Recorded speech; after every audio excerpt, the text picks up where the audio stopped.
Pero, actually, naano ko sa kanila si Carla dati.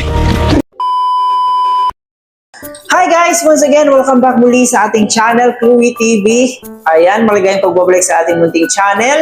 And of course, gusto ko lang kayong pasalamatan sa walang sawang pagsuporta dito sa ating channel at sa ating buong Kalingap. Kasi hindi dahil sa inyo, wala po yung Kalingap at syempre wala din po kami as reactor ng Kalingap. Kaya maraming salamat po sa inyong lahat. So bago natin simulan ang ating reaction video, syempre shoutout muna tayo sa ating ama ng Kalingap, Kuya Bal Santos Matubang, Ate Edna Vlog, Kalingap Rab, at syempre si Jack Matubang. Nandiyan din po ang ating K-Boys, Kalingap Partners, mga charity vloggers sa Pilipinas. Suportahan natin sila guys kasi bihira lang po yung mga may ganitong klaseng tao na sadyang yung advokasya nila is makatulong sa ating mga kababayan. Kaya syempre suportahan natin sila. So ngayon, meron na naman tayong panibagong reaction video at nakuha po natin ito sa YouTube channel ni Kalingap Rab. Baka hindi nyo pa ito napanood, nako, huwag nyong kaligtaan, suportahan ang mga upload ni Kalingap Rab para marami pa siyang matulungan. Yo, panoorin mo natin ito. Oo, sige, kasi yan. Dito ka, tayo ka lang dito. Dito ka. Sige po. Siyempre kay Nanay, hello Nay, ako po si Jomar po.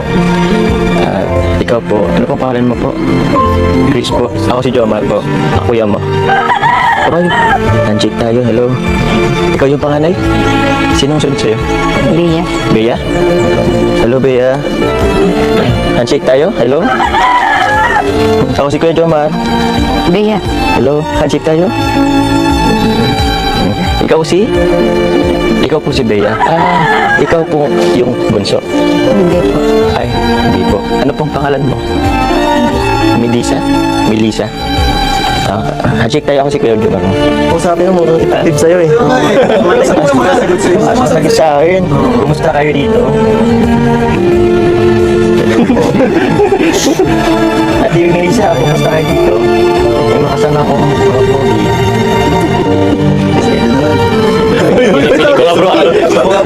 Sige, subukan mo. Hello po, mga magagandang binibini. Ako si Kalingap Edo. Anong pangalan mo? Chris. Bagay na bagay. At ikaw ate? Wala. Bea? Ano mga pangalan ng mga... Para matulog sila magpapakilala lang po. Masama ba ang pakiramdam nyo? Pwede ba namin kayong imbitahan? Magpapagupit ng sana. Nasama namin sana rin magpagupit. Gusto nyo ba? Christina, papayag ba sila? Papayag? Si Chris kasi marunong na si Chris. Oo nga no. Hello po. Hi, hello po. Si Dan po. Chris. Hi, Chris. Alit tayo. Ikaw muna dito. Oo. Ito po si Bea. Hi, Bea. Shake hands tayo. Hi. Yun, no? At ano ulit pangalan mo? Melissa. Melissa, huwag ka na mahiya. Shake hands. Yan. Huwag kayo mahiya kasi kami dito, mababait naman kami na gusto namin kayong maging maging komportable sa amin. Kaya kapagupit na sila insan. So meron pa dito isang magpapakilala sa inyo. Ayan, si Mike. Ayan, tignan nyo kung... Hello, Chris, magandang umaga. Si Kuya Miko ito, or Michael. Masagot na siya, Kuya Rab, no? Si Chris. Si Bea, hello Bea. Bea, shake hands tayo. masanay ka na sa mga pogi. Hello. Pogi, papakusap ko sa inyo. Si Melissa. Hello Melissa. Tara, shake hands tayo. Para maging komportable sila, no, sa atin. Balita ko sasama kayo ni Kuya Rab, magpapagupit daw. Sasama ba kayo? Yun. Ayos. Kasi kala ko hindi sasama dito. Ako magugupit sa kanila dito. Papakilala ko yung pinaka-pogi. Kuya Jason. Ayun. Ito na. Thank you. Uy, may pang-spot din. Ayos Oh, bagay sa inyo. Yan, bigyan naman natin siya ng words of encouragement from si Jomar muna. Joms. Words of encouragement para maging hindi na sila mahihiyain, bro. Advice ba sa kanila? Ayan. Advice ko sa kanila. Dito ka bro. Pili kong advice sa sarili, tapat sa sarili. Meron naman kayong may itsura naman kayo, maganda kayo. So, dapat maging confident kayo sa sarili, makisalamuha sa lahat ng tao. Huwag na kayong mahiya. So, Thank you. thank you bro. Heads.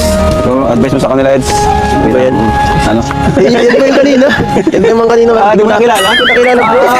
Siguro, actually, naano ko sa kanila si Carla dati. Mahino po si Carl. Mahiyan kasi bro si Carla dati. Ayaw, ano? Pero sa tingin ko, umpisa nila sa simpleng ngiti. Oy, sige nga. Ngiti nga, ngiti. Gusto mo makita yung ngiti nyo? 1, 2, 3, ngiti, smile. Smile. Bro, Chris, smile nga, ngiti.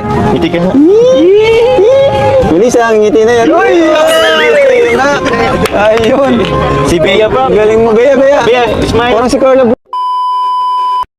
Sama-sama po ang ating leading man, ang tatlong leading man, no? Ang mga sakalam na leading man ni Kalingap Rob, si Kalingap Dan, si Papa Joms, at saka si Kalingap Edo. So, dito sa video na ating nakuha, una pong nagpakilala si Papa Joms, no? Dito sa mahiyaing mga dalagitan. So, sobrang nakakaawa po yung kalagayan nila, no? Kasi sabi po nila na itong mga bata na daw ito is hindi nakapag-aral at binansagan pa silang zombie sa kanilang lugar. So, nakakaawa, no? At kitang-kita nyo naman po sa kalagayan nila, sobrang mahiyain po ng tatlong bata and nakakaiyak po talaga yung kwento nila. At kung napapansin nyo, sobrang sirang-sira na po yung bahay nila. So, mabuti na lang nandito si Kalingap Rob para matulungan po itong pamilya na to kasi kailangan talaga nila ng taong tutulong sa kanila kasi sobrang hirap ng kanilang kalagayan. So naway may marami pang makakatulong sa kanila, naway magkaroon sila ng sponsor kasi itong mga bata na to sobrang deserve po nila na maging masaya.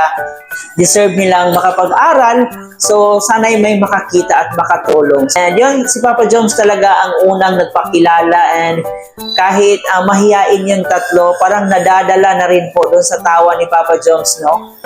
Maganda din po kasi yung personality ni Papa Joms. Talaga hindi ka mahihiya mag-approach. So yun ang sabi ni Papa Joms, para daw po itong si Carla, nakikita niya po yung sarili ni Carla dito sa tatlo kasi nung unang meet pa lang nila ni Carla, sobrang napakamahiyain ni Carla, talagang walang confidence sa sarili. So ganun po yung kumbaga nakita niya dito sa tatlong ito, parang si Carla. So yun masasabi nating palagi talagang nasa isip niya si Carla. Diba? Kumbaga nakaukit na sa kanyang isipan yung pangalan ni Carla, yung personality ni Carla kasi paragi niya itong naaalala every time may makita siyang tao na yung attitude parang si Carla. So we wish na tuloy-tuloy po ang pagtulong nila dito sa tatlong magkakapatid na to and we know na deserve talaga nila maging masaya, makapag-aral at makipag-socialize dito sa ating mundo. At dito naman sa ating Jom Carl, alam kong sobrang na-miss nyo na po ang part 81 so wala pa pong update kung kailan po ito pero marami ang haka-haka na baka next week or baka ngayong week na to maipalabas ang part 81.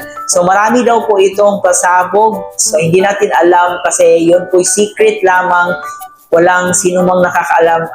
Siyempre, bawal din po spoiler kung anong mangyayari kasi magiging pangit na po yung storya, di ba? So mas maganda na panoorin at aabangan po natin kung ano yung magaganap sa part 81. We always hope na masaya lang palagi ang Jom Carl kasi yun po yung isa sa pinaka gusto talaga ng ating mga solid Jom Carl fans na always happy ang ating mag-agum. So yun lang muna ang ating reaction video sa araw na to. So mga hindi pa nakapanood ng full video na to, pwede nyo panoorin sa YouTube channel ni Kalingap Rob. At syempre guys, pwede nyo ring i-share ang mga video ni Kalingap Rob at saka i-marathon po natin para makatulong tayo sa kanyang advokasya. Siyempre kay Kalingap Dan, Kalingap Jomar, Kalingap Edo, lahat ng ating keyboys. So suportahan natin ang ating mga keyboys para marami pa silang matulungan. So hanggang dito na lang, bago natin tapusin, huwag kalimutan mag-like and share sa ating video and mag-subscribe na rin po kayo. Ito nga po pala si Chloe TV. Marami pong salamat.